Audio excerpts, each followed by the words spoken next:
All right. Let's talk about frameworks. This is a subject that I'm sure nobody in here has a strong opinion about, right? No. I'm not going to talk about strong opinions about any specific frameworks today. So we're not going to cover why Vue is better than React, or that you should migrate from Next to TanStack immediately, or that 11D is a full stack framework, or Astro is the best choice for enterprises.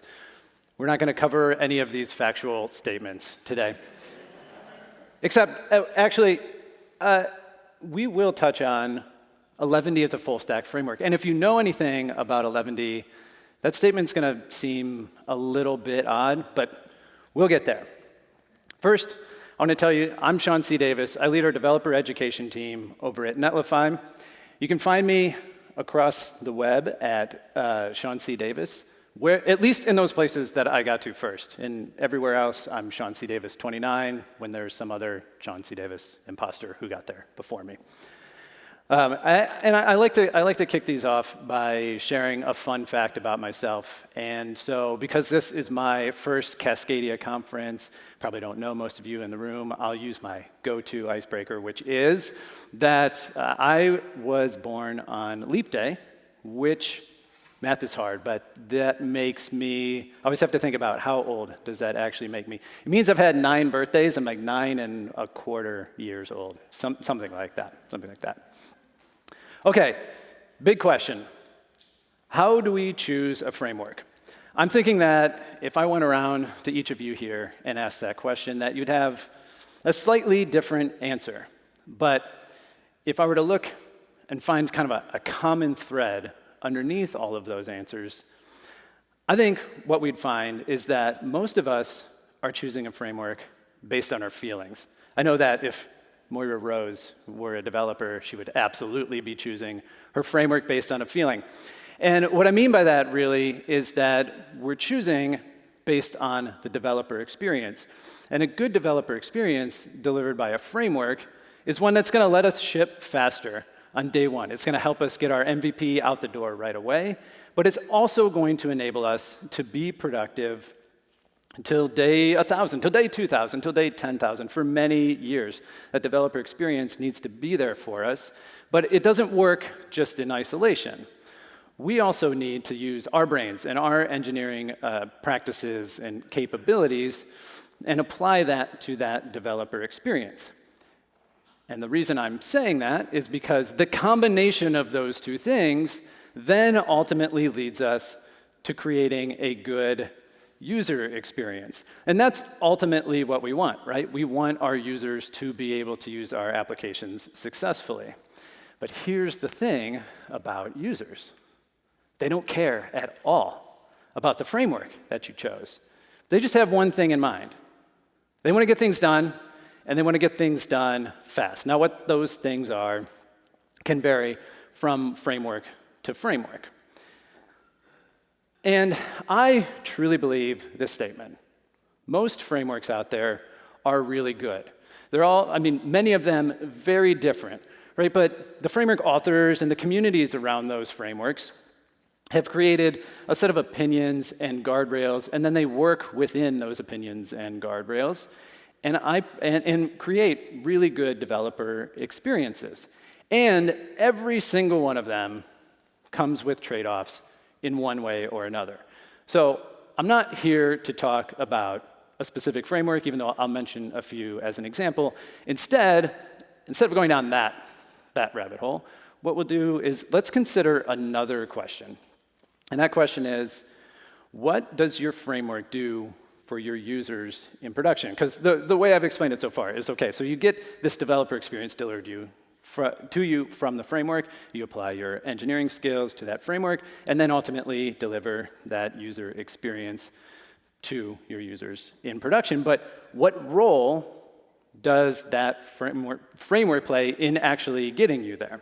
And so I wanted to show you an example. And I'm going to pick on Astro, and I feel comfortable picking on Astro because I personally love Astro, but I also think that it offers so many different paradigms that we can have a lot of good examples. And one of those paradigms is that at its core, it's a really simple static site generator. And if you just start from the basics. They're like their go-to starter template. This is what your index.astro file is going to look like. You import a couple components, and it looks simple, it looks clean. And then what happens in production is your users they get delivered HTML, CSS, JavaScript, right? We all know this story. I feel like it's a little bit of magic. Because what happened? Poof. Astro is gone once you get to development. So it kind of looks like this. We've probably, a lot of you in here have probably seen a diagram that looks something like this, because this process has been around for many, many years. I'm at Netlify, and Netlify 10 years ago founded itself pretty much around this workflow. You have a framework, there's a static site generator at that time, and they have their own templating language, or they're using another templating language. Those templates will bring things in like components and assets and media. And then they run it through this build process. And what comes out of the build process are static HTML, CSS, and JavaScript files, which you can throw up on a web server, CDN, and then your users access those directly. But that pattern was so powerful that what happened was we had folks, it was for years and years and years. I felt like what we mostly saw were static content sites that were following this pattern, right? It was portfolio sites or blogs or things like that. But the pattern became so powerful about 8 to 10 years ago or so that we saw folks wanting to find ways to bring that into their jobs, to be able to scale the complexity, add more interactivity. And so as a result, or at least what I should say is, during that time, it had me thinking a lot back to my Ruby on Rails days. I spent a number of years before switching over to these modern JavaScript frameworks building Rails apps. And there's an interesting thing about Rails. I just want to show you example code. I know most of us are in the JavaScript space, so here's a controller. We don't have to talk about MZP patterns or anything like that. The point is, when you look at the code that runs in development and the code that runs in production, it's exactly the same. It's not like that simple Astro example where it looks completely different. It's like the framework disappeared. And so on Astro, if you want to add server-side rendering, and if you want to deploy that application to Netlify, this is what you would do to be able to make it more dynamic. And actually kicking that off is really easy. We install this Astro.js/Netlify package, and then in our main configuration here, we tell Astro that by default, we want to run pages on the server. We want them generated at the time of the request, and we're telling it to use this Netlify adapter. And that adapter is really the key here. It's a platform adapter, and this is what I really want to focus on right now. The platform adapter hooks into the framework's build process, and what it does is it takes the framework features and it transforms them into platform-level primitives. So what that looks like, let's then pull that diagram up a little bit again and look at it. OK. So similarly on the left, now we've got that index.astro page. It's probably using some components. They could be React components. It might be using other media files as well. But then there are other types of pages that we might introduce that Astro offers as features. So maybe there's an API endpoint for delivering that dynamic content. Maybe there's middleware, and you're introducing authentication in there in some case. And then you run it through that build process. But this time, that adapter is embedded in that build process, and it hooks into it. And so, yes, down here, we still get HTML, CSS, and JavaScript files out of it.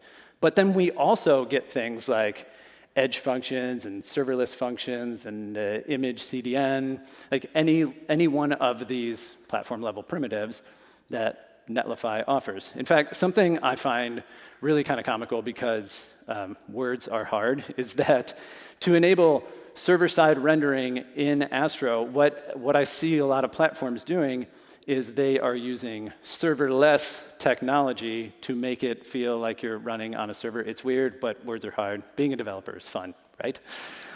OK, what this means is that every framework is then only as powerful as the platform that it runs on. And I want to say that again. And I know there's some nuance and there may be exceptions to this, but in general, every framework is only as powerful as the platform that it runs on. And this is important because I'll tell you a little bit about what we have to do at Netlify. We've got this really great frameworks and builds team. And what they do is they tap into all of the framework communities. They're in contact with the authors. And these frameworks are they're constantly adding new features. And so what happens is a framework they have a new idea. They want to introduce this feature that no other framework out there in the industry is offering today. Just new rendering pattern, something like that. What we have to do then, we kind of have two choices that we'll step through. The first thing we can do is we can figure out how we can take that feature and then in the adapter, make sure and transform it into a primitive, and so that feature that developers expect to work will work in production.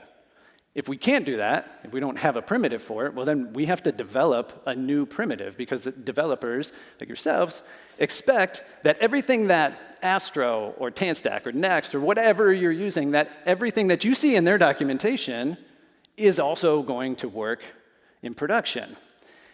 And now the reason that matters is because what it means is that any one of these frameworks, I'm missing a lot of logos on this screen, any one of these frameworks has the same exact capabilities on Netlify. This is going to seem really weird. Let's keep picking on Astro for a minute, and then we'll come back to 11D as well. Okay, so with Astro has this really vast, wide feature set, right? And so I want to build this dynamic application. I can basically spend most of my time in the Astro docs, and I can use Astro's SDKs and APIs, and then that Netlify adapter will figure out what it needs to do so that this can work no problem in production. But then take something like 11D. 11D doesn't have all of these bells and whistles. The last I checked, there was no option for server-side rendering in 11D. But all of those primitives that we have in place to be able to support features that Astro is going to bring are still available to developers using 11D. So what you can do is you can work within the context of 11D, but actually then also have direct access to things like Netlify serverless functions. And now all of a sudden you have this dynamic API that you have packaged up into your project. I want to show you an example of what this might look like out in the wild. I did something a little bit crazy, and I built the same application, the same exact application 3 times in 3 different ways. And we're going to look at these. OK, so here's the first one. It's a little bit hard to see. This one I built with Astro, and I did lock it down because it's not super secure or whatever, so I was hoping nobody would come in here and hack this. But I will open it up for sure. And so this has it's got some basic functionality, just like a little microblogging site, right? So I can create a new account, and I can say, hey, maybe I'll be first here, and I can actually be John C. Davis. That sounds great, right? All right, I create a new account. And then I can say, hello, if I can type, hello world, hi from the Cascadia stage. All right, we'll post this and should show up right there. It is right there. And we can do things like, I'm going to edit my profile picture to a couple of bananas in a wagon. That seems fun. OK. So I can make all of these simple changes. It's like there's nothing super profound here. One thing that's really cool is when I was doing this, I wanted to challenge myself and say, you know what, I don't want to bring in any other third-party services. So I'm not. The authentication is this just simple homegrown solution. The the content is stored in a Netlify primitive called Netlify Blobs, and the images are using this combination of Netlify's image CDN, some Astro API endpoints, and also then storing the actual file also in a Netlify blob. Okay, and then over here, I have the same thing. And I won't go through the same process as well, but this one uses no framework. This was a wild experience. Built a whole dynamic application, no framework. And so let me kind of show you the difference just to demonstrate this. Both of these apps have a view where you can go to, it's kind of small, but you can go to /post and then /the post ID, and you're going to get a zoomed in, focused post view here. All right, in Astro, the code, it looks kind of simple. What we're going to do is we're using these Netlify blob stores. So we get our post, we get our user. There's where we get the post. We attach the user to it. We do a little bit of content manipulation, and then we have our template. Pretty straightforward to follow. And in the other example, all I've done is added a Netlify function directly. And what I can do is I can use Netlify's dev command so that we mimic the production environment locally on your machine. So I can still run this in development as well. We're doing a few extra things here, but basically running that same code there where we're accessing the blob store, we're getting the post, we're attaching the user, and then just have this simple little utility function which takes an HTML string, passes the dynamic data through it, and then we return that HTML to the user. Okay, so this, to me, is really important, really, really profound, because, again, it means that the platform integration is really what matters most for a framework, because it's what a framework needs to be able to shine in production. And up until now, that's essentially the end of the story, right? So the framework gives us the developer experience. We take our engineering skills and we apply them to create a good user experience. But things are changing. Things are changing rapidly, and we're seeing more and more developers who are making little AI code gen friends, and these friends of ours are writing a lot more code for us. And so things are changing a bit, and what I'm seeing is that what we really need is for those AI agents. They also need to have a good experience. And they consume content, and they learn, and they make decisions in a way that's slightly different from humans. Because in the past, like, well, what do we have to do with these examples I kept going through today? As a developer, I kind of have to understand what Astro has available, what features there are in Astro, what options I have for Netlify. And I'm going to learn and be able to apply those in a very different way than some AI agent might. And so I wanted to demonstrate that and say, I built, because I try very hard not to take credit for all of the work that AI did. So earlier this morning, I was like, I'm going to build an app and try to make it exactly the same as those 3 other apps I made. So let's take a look at this. All right, in fact, let me show you the third example here, which I didn't go through, but this one is kind of a combination between the two, where I'm using Vite and React as a single-page application for the front end, and then using Netlify functions to provide me an API layer on the back end. They can work together. But then, when I was done with this, I worked with Claude Code, and I was like, OK, here, this is a goofy little exercise, but what I want to do is I want to build documentation so that we can tell an agent how to create this same exact application. And this is long. This is long. I realize we could just actually clone it, right? There are templates. I think the future of templates is going to be really interesting and change really rapidly, but we won't go down that rabbit hole here. But look at this thing. It is long. It's like half PRD, half engineering spec. And so I took this thing, and then I fed it into another instance of Cloud Code. And, and I have to start my dev server. Let's do that. Okay, so this is, it's not great. It's different, but it is close. It's doing essentially the same sort of thing. That is very bad. That looks a little bit better, I guess. Yeah. But really cool that it could essentially get me most of that functionality. There's a few little quirks with authentication, but it's using the same technology that I asked it to use. And then I was like, OK, cool. I'm going to do the same thing with Bolt. Who in here has heard of or used Bolt? Anybody?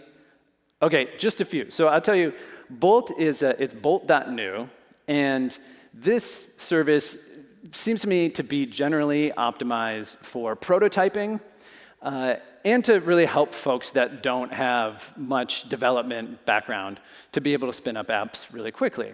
So for them to be able to do that, they've added a lot more opinion and a lot more context. So you can just say something silly like, build me a restaurant site, and it's not going to ask you anything else. It's just going to spit the thing out because it makes a lot of assumptions, and they're all going to look exactly the same. And I was really curious about this because I thought, well, this design is, close, but not super close. All right, you ready for this one? Let's be good. It's very purple. It's very purple. I don't know why everything is always purple when you ask AI to generate it. I think it said something like, purple is our primary color, right? Well, this one didn't even use purple, but I guess back here we had it sort of a purple for our buttons. But Bolt's like, yes, purple all the way. And I love purple, but it's becoming a little bit too much. But anyways, I tell you this because, yeah, there were some differences in those two applications, and there certainly would be a lot to work out if you were actually going to take something like that to production. We got to be super diligent about that. But it's really cool, right? And I did these two things asynchronous, and when I say 20 minutes, it was not 10 minutes on one, 10 minutes on the other. It was kind of back and forth. They're working in parallel. And so this is powerful. It's not going away. And so, yes, it's going to be very important that our frameworks work really well and that they work really well with our platform. But the reason that we could even get to this point here is because the folks at Netlify have worked really hard to ensure that agents can work well with the platform, that they understand the capabilities, what all of those primitives are, and where they can flex and implement different solutions. And the folks in the Vue community have done the same, and the folks in the React community have done the same. And that's what really enables these tools to be really successful. That said, I told you we're not going to give you any, even though we spent some time picking on Astro, I'm not here to say, use this framework, use this framework. No, my very, very strong opinion is that you should pick what works for you. Look, we're all different. We all have different problems we're trying to solve. We all have different ways of thinking about those problems. Even if we're using AI and we tweak two different words in the prompt that we're serving, we're going to get totally different results, and we have different tastes and different preferences, so we're going to iterate in different ways. I think we got to celebrate those differences. It's totally fine. Do what works for you, and more importantly, and the point that I try to end every talk I give with, is that I hope you remember to have a little fun along the way, whether it's for work, whether it's for play, because if we're not having fun, what is this all for anyways? I'm Sean C. Davis. I really appreciate your time, and I'll see you next time.